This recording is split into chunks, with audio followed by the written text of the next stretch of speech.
ئێرە چایخانەی عەلی فلەیحە لە شاری هەولێر. ئەم پیاوە زوو سەیری کاتژمێرەکەی دەستی دەکات و چاوەڕێیە.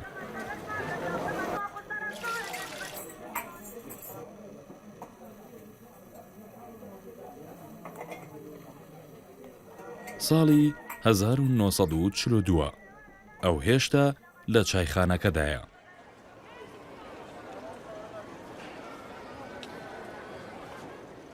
منداڵێک بەڕاکردن دێت و مزگێنیەک بە گوێی خدر مەرجاندا دەچرپێنێت. چایەکەی بەردەمی بەنیوەیی جێدەهێڵێت و لە چایخانەکە دەچێتە دەرەوە. منداڵەکە موژدەی لەدایکبوونی کوڕێکی نوێی پێبەخشی. ئەو کوڕەی ناونا واحد.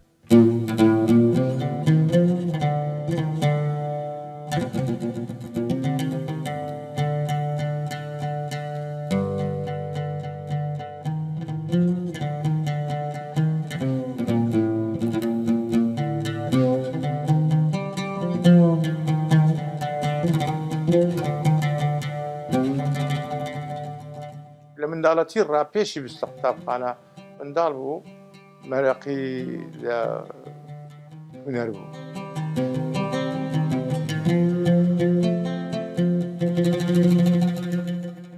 چەند ساڵ دواتر واحد خرایە قوتابخانە. لەوێ دازڕەنجینیەکەی خۆی نیشانی مامۆستاکانی و دەوروبەرەکەی دەدات. قوتابخانەی ئەربیل و لالەوێندری دەوامی کرد. طبعاً چێ دەرسی پێدەگوت؟ مامۆستا جەواد ڕەسوول نازی، مامۆستا جابیر پیرداوت و زۆر مامۆستای دیکە.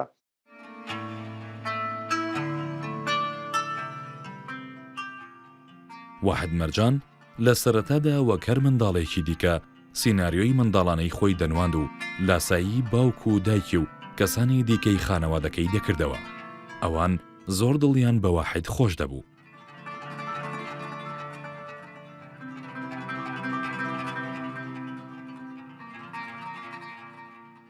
زۆر جار هەبوو سیناریۆیەکیان لە خەیاڵی خۆی دادەنا، لەگەر داکم بابم ئەوی لەوێن دەرێ بوو دایان کردە ممەسیل، سیناریۆیەکەی تێیان دەگەیاند و ئیشی دەکرد، بەس بەداخەوە وەختە کامێرە و شتیوانە بوو.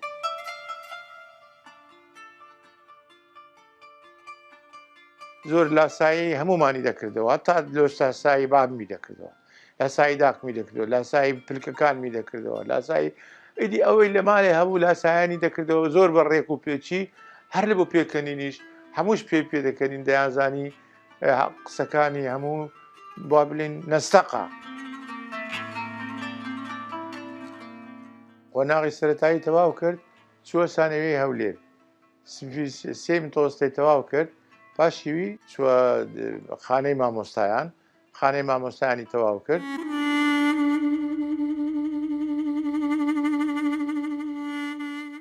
لە ماڵەوە خدر مەرجان چەندین جۆری ئامێری میۆزیکی هەبوو. واحد مەرجانی کوڕی لە ژێر کاریگەری باوکیدا توانی ئامێرەکانی زۆرناو، بلوێر و باڵەبان بژەنێت. لە بواری هونەر ئیشمان کرد، تەبان هەموو سەماشای بابمان کرد. لەوانە ئەمن یەک لەوان بووم کە لای هونەریم گرت. پاشیوی واحید بوو، دوایە خوشکم نەسرین بوو، خەریجی ئەکادیمی فنون جەمیلە بەشی شێوەکاریە. دوو خاڵم هەبوو، هەردوو خاڵەکانم دەستی ڕسمیان هەبوو، دەستی ڕسمکردنیان هەبوو.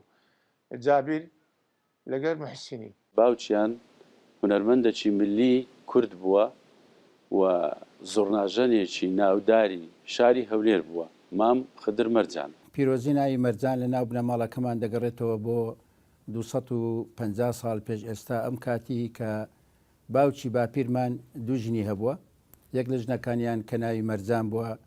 لە مەرجانخانی باوکی باپیرمان دوو کوڕی هەبووە، یەکی ناوی عەبدوڵڵا بووە، ئەوتریشیان ناوی حوسێن بووە. لە عەبدوڵڵا 5 کوڕی هەبووە لەگەر دوو کچ، لە حوسێنیش کوڕێکی هەبووە بە ناوی مام خدر.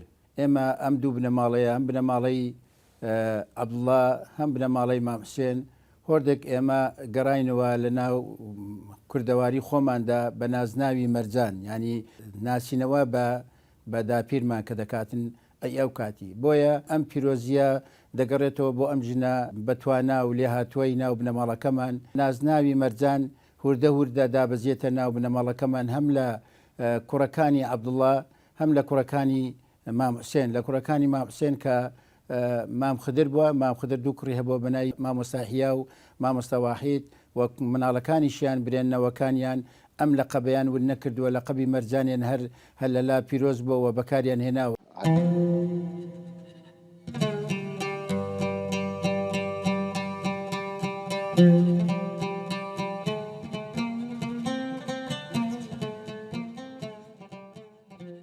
بنەماڵەی خدر مەرجان زۆربەیان هونەرمەند بوون. واحد مەرجان کە برا گەورەکەی دەبینی بە باشی عود دەژەنێت لە ژێر کاریگەری ئەودا خۆی فێری ژەنینی عود کرد.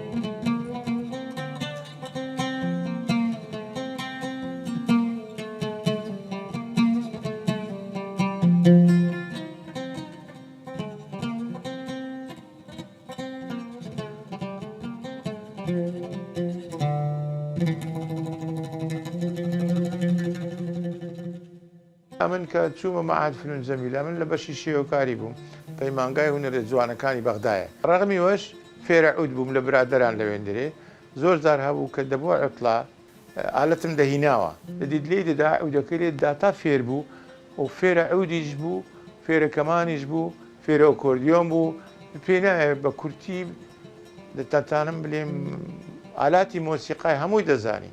ئەو هونەرمەندە لە منداڵیەوە عاشقی ئامێری کەمان بووە ئەویش مامۆستایەکی جوولەکە هەبوو لە هەولێرێ ناوی زەکی بارۆخ بوو عازف کەمانێکی بەناوبانگ بوو ئەو کابرایە لە ساڵی 1952 ڕەوانەی فەڵەستین کرا مامۆستا واحید مەرجان هەر لە منداڵیەوە کە تەمەشای دەست و پەنجەی ئەو هونەرمەندەی دەکرد ئەوە تەئسیرێکی گەورەی لێکرد بۆ ئەوەی هونەری ئامێری کەمان بەدەستەوە بگری.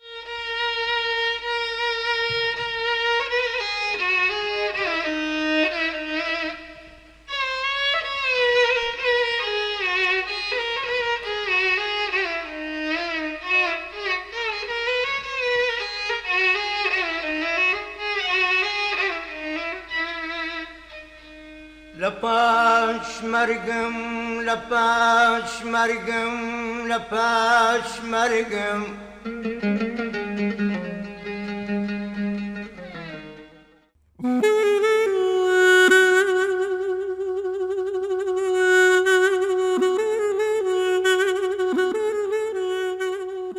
ئەو وەک مامۆستای هونەری لە ساڵی 1962 لە شارۆچکەی شەقڵاوەدا دەمەزرێت. دواتر دەگەڕێتەوە قوتابخانەی سەلاحەدین لە شاری هەولێر و هاوکات وە گوانەبێژیش لە قوتابخانەی ڕاهیباتی کلدان وانەبێژ بووە.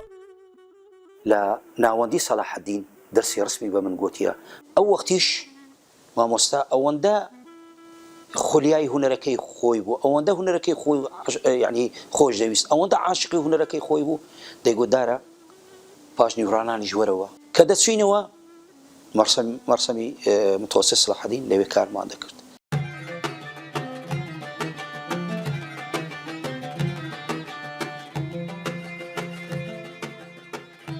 تیپی مۆسیقای دەرسیم لە ساڵی 1950 یەکەم تیپی مۆسیقا بوو کە لە شاری هەولێر دامەزرا. واحد مەرجان دەبێتە سەرپەرشتیاری تیپەکە. هاوکات واحد مەرجان دەستەی دامەزرێنەر و سەرپەرشتیاری تیپەکانی کرێکاران و مامۆستایان و هەولێر و چالاکی هونەری و کۆمەڵەی هونەر و وێژەی کوردی بووە. تیپی مۆسیقای دەرسیمان دامەزران هونەرمەند عەبدولواحید مەرجان ڕۆڵێکی سەرەکی هەبوو لەو تیپەی کە وایە کە تیپەکی سەرکەوتووبی خزمەتی هونەر و مۆسیقای کوردی بکە لەو شارەدا. تەبان ئەو گۆرانی بێژانەی کە بەشداریان دەکرد لە گەریان زۆریان لەوانە تار تۆفیق بوو، باکووری بوو، فواد ئەحمەد بوو. ئەو تیپە هونەریانی کە لە سەرەتای دروستبوونی تیپی مۆسیقا لە هەولێر دەستی پێکرد ئەم یەکە بوو لەو پێشەنگانی کەەوە جێگە پەنجەی دیار بوو و گەنجان سەیری توانا و سەیری ئەو شتانیانە کردکەوە لەوە فێر بن.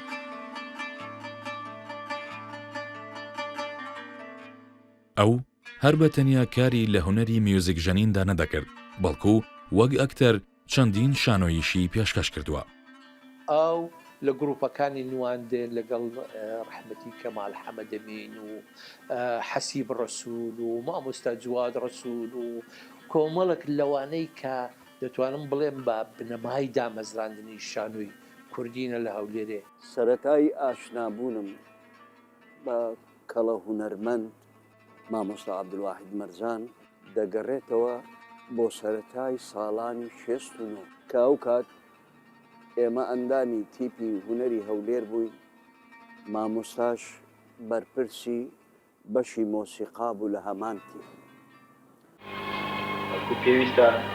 پێویستە هەمومان یەک بگرین. واحد مەرجان ڕۆڵێکی کاریگەری هەبووە لە نواندنی شانۆ و درامای کوردیدا، تاوەکو ئێستاش هەندێک لە بینەرەکانی ئەو کات لە بیریاندا ماوەتەوە.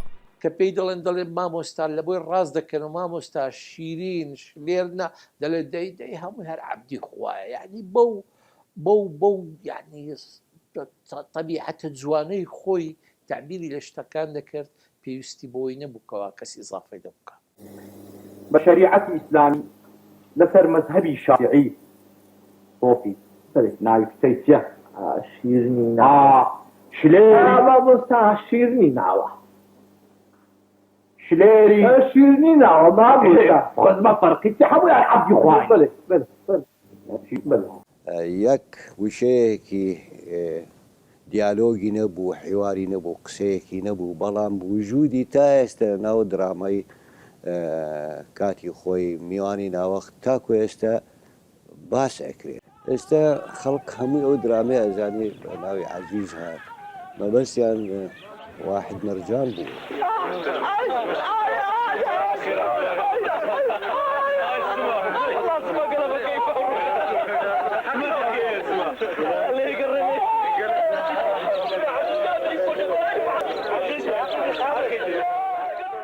بەڕاستی توانی ئەو دەورەی کە پێش پێدرا بوو پڕ بە قالبی خۆی بستە ناوێ و کاریگەریەکی زۆر گەورەی هەبی لەسەر بینەران و لەبیر نەکرێتن.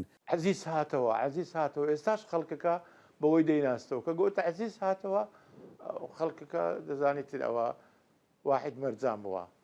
ئەو شێوازە سانە و ئاساییە و سادەیی کە لە نواندنە هەیبوو کە دوور بوو لە زۆرە ملی و زۆر لە خۆکردن، یەکێ بوو لە خەسڵەتە هەرە ڕیالیزمیەکانی لەدوان. قل أعوذ برب الناس ملك الناس إله الناس من شر الوسواس الخناس الذي يوسوس في صدور الناس من الجنات.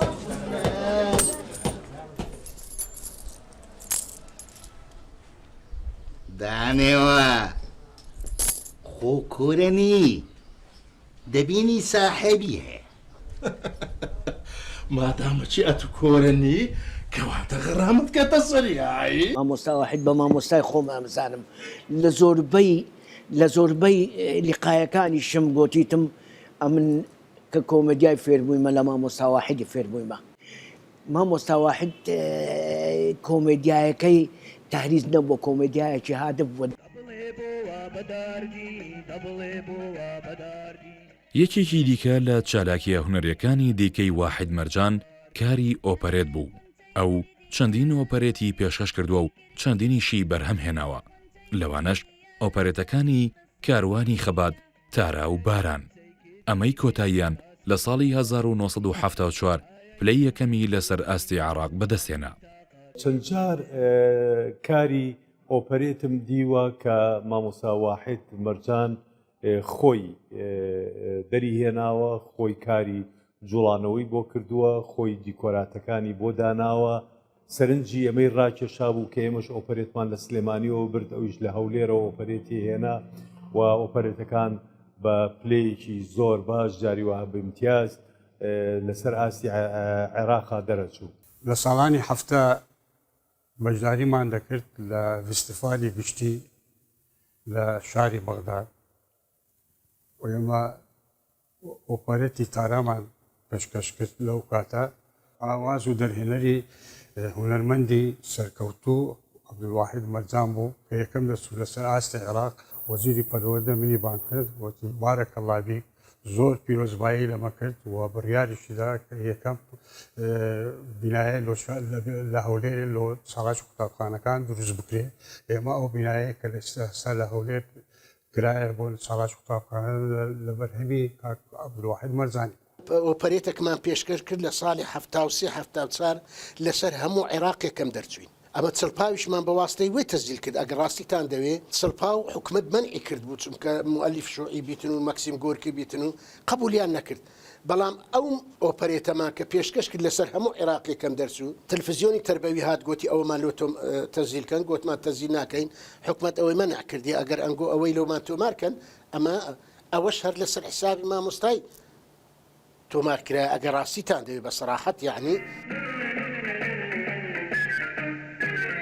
ئێمە پێشمەرگەین هەتا ماوین لەژین نیشتمان ئازادەکەین لە خوێن مژین ئێمە پێشمەرگەین هەتا ماوین ئەو سەرباری ئەم کارە هونەریانە بەشداری لە چەندین سرودی نیشتیمانی و شۆڕەجێڕیدا کردووە لە ساڵی 1970 وەکو میوزیکژن لەگەڵ چەندین هونەرمەند چەند سرودێکیان بۆ شۆڕشی کورد تۆمار کردووە فترەی 1970 کە دنیایەکی تر بارودۆخەکی سیاسی تازە هات بۆ پێش و مەسلەی ئۆتۆنۆمی کوردستان بوو ئەوان هەموو وای کرد کە بایەخ بە هونەری کوردی بدرێتن بایەخ بە میوزیک و بە شانۆگەری کوردی بدرێتن ئیترەمەش لە بوارە زۆر سوودمەند بووین کە بەدڵەکی کورد پەروەرانە و وڵات پارێزانە چەندین سرودی نیشتیمانی زۆر لەو سرودە نیشتیمانیانێک کە ئێستاش لە بیرم ماون ئەوە لەو بەرهەمانەی یاخود هاندانی مامۆستای خوا لێ خۆش بوو یەکەم سرود کە لە تیپی مۆسیقای شۆڕش تۆمار کرا مامۆستا جەلال عەزیز سەرپەرشتیاری چالاکی قوتابخانەکان بوو لە سلێمانی بە دەنجی ئەو کاتی کە مامۆستا مستەفا ڕەوف و مامۆستا واحد مەرجان ئەوانە بەشداری ئەو سرودەیان کرد ئێمە سەختە و پاڵپشتیشمان گەلانە کوردین لە مردن ئازادترین ئێمە سەختە و پاڵپشتیشمان گەلانە کوردین لە مردن ئازادترین ئێمە پاکین ئێمە خاوەن باوەڕێ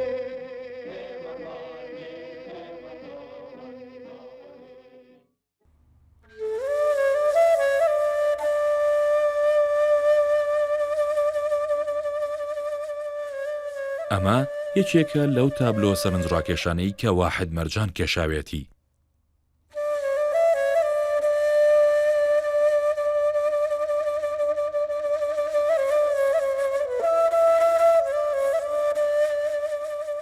ئەو وێنەکێشێکی دەستڕەنگینیش بوو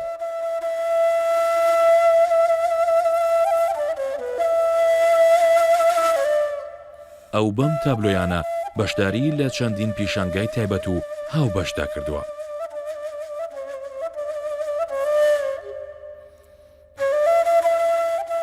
کە دەرێم شێوەکاری وەکو ڕەسم وەکو نەحت وەکو سیرامیک وەکو زەخرەفا وەکو زۆر شتی جوان کاری دەستی یعنی ئەوانە لە ناو شێوەکاریدا ڕەنجی دابووە لە کار و بەرهەمەکانی کۆتایی ساڵانی 60 و بدایە سەرەتای هەفتایەکان بوو قۆناغێکی ئەبستراکتی دەست پێ کرد کە زۆر دەگمەنگ بوو لە ناو هونەری شێوەکاری لە کوردستان ئەو کاتەش بەگشتی خەڵک ئەوەندا گرنگی بە ئەبستراک نەدەدا بەڵام ئەو وەکو هونەرمەندێک کە بەڕای من کەمین هونەرمەندە کە وەکو قۆناغی ئەبستراک کاری لەسەر کرد بێ حەز لە تەبیعەت بە تەبیعەت دەدێت حەز لە هونەر تەکعیبی بە ئەو سریالی بە واقعی بە یعنی ئەوانەی هەموو تێدا بوو لە ڕووی معریفە و گرنجیدان بە باگراوندی باڵێن تیۆری و ڕۆشنبیری زۆر بە سادەیی باسی هەموو شتەکانی دەکرد کە ئەنەما هەمووی دەزانی لەمان کاتیشە کاریشی پێ دەکرد چ لە ڕووی کۆناغەکانی باڵێن هونەر لە جیهان چ لە ڕووی ئەو دەربڕین خوازیە کە مەسەن خۆی مەرەقی بوو لە کوردستان کاری پێ دەکرد من یەکەمی کەس بووم غەیری هەولێری کە لەم شارە سەرمایە گوزاریم کرد ئەوە بوو کە مۆتێلێکم دروست کرد تقریبان 30 ساڵەمەوە بەرز ناوی مەلهیان لێنا ئێدی بوو بەهۆی ئەوەی کەوا منە و پرۆژە گەورەیە ڕاگرم هەر لە بەرەو جوولەی بەڵام کە دەستم پێکرد بە دوای پەیکرد سازێک کاگەڕام لەم شارە لەگەڵ واحد مەرجانە ئاشنا بوو ویستم دوو پەیکەری دلدەدام بە قەدیری تقریبان 4 بەرابەری ئەندازەی طبیعی ئینسان وفعلا ئەو دوو پەیکەرە بوو بەهۆی ئەو وەختەی جادەی پێش ئەو هۆتێلە جادەیەکی تەسک بوو بەم شێوەی دوو ساید نەبوو لێخوڕی سایق تەکسی و سایقی تر و ئۆتۆمبیلەکانی تری ئەوەی کە لە کەرکووک کۆ دەهات ئەوەی لە هەولێرەوە دەرەچوو سەیری ئەو پێکیانە کرد تاقیاندا لە یەکتری هەندا لە یەکتری و ئەبووە هەرایان ئەو ئەوت خەتای تۆ ئەو شەویت خەتای تۆ ئاخری ئەگەیشتنەوە وەڵە خەتای کەس نییە خەتای ئەو داوانەیە کە دروست کراوە من سەیری ئەوە مەکرد ئەوی سەیری ئەوەیە کرد جا لەیرا جنێوی باشیانەدا هەم من و هەم مەرجانیش